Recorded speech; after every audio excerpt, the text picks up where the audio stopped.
I just wanted to address your concerns about my body and talk a little bit about what it means to be a person with a body and to be seen and to be paid such close attention to. I think we should be gentler and less comfortable commenting on people's bodies, no matter what.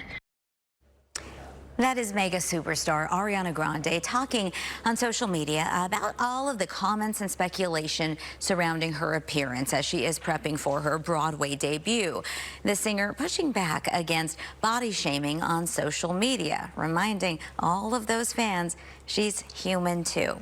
The video has made a big impact, tens of millions of views so far, getting a lot of people having conversations about this, right? So joining us to talk about body image, about inclusivity, and about commenting on others' appearance this morning is Dr. Julie T. Ane, who is a licensed clinical psychologist and the founder and clinical director of A New Beginning, which is based in Scottsdale. Doctor, it is so good to see you. It's been a long time. Thanks for joining us this morning. I imagine that you were touched by the comments, and it's a reminder that even in words of concern, even words that some would find complimentary, can be triggering or negative to the person who's receiving those comments, right?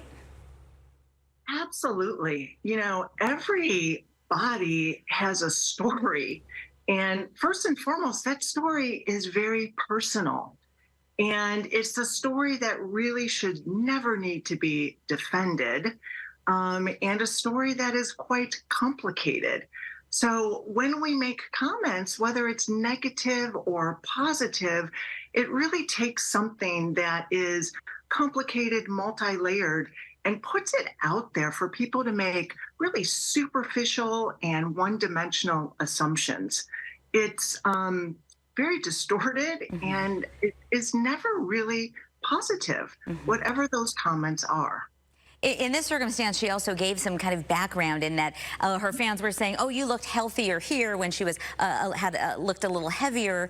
But she said, "Oh, I was actually abusing alcohol, on a lot of medications. I'm actually the healthiest inside and out that I have been." So that's another reminder. We just don't know. I mean, the outside is the outside, but there's always other things going on. There are so many things that affect our external body shape and size.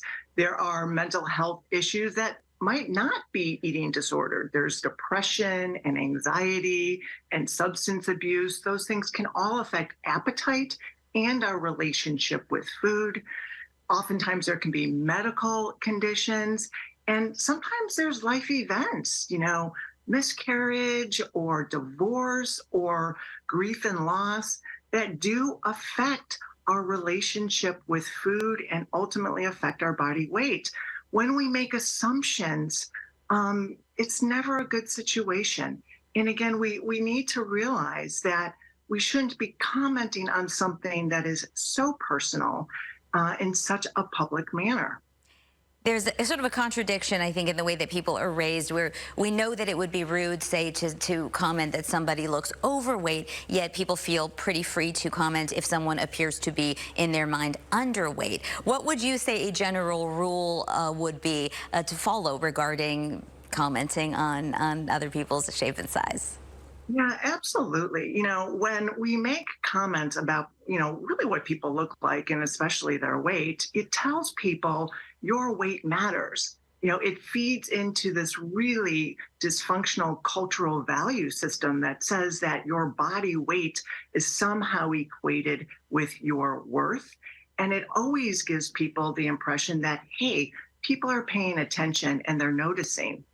If we think about our young children and we think about what we're modeling, whenever we make those comments, even if it's not to our children, they're taking this in and they're saying, I have to start focusing on what I look like and my weight, because people notice and people are valuing me based on that.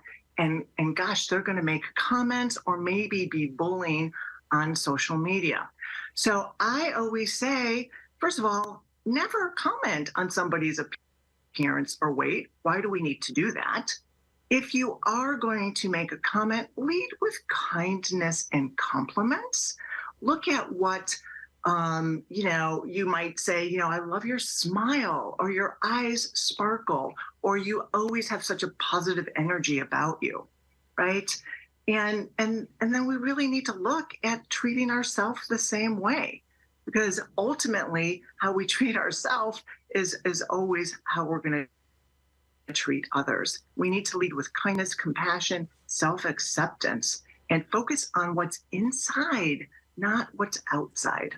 Really, really good reminders. I heard on a podcast recently, and speaking of children, that a teacher had been made a kind of a policy in the classroom that we don't comment on other people's bodies, because that's actually the least interesting thing about them. And we talk about their character and all of the other qualities they bring.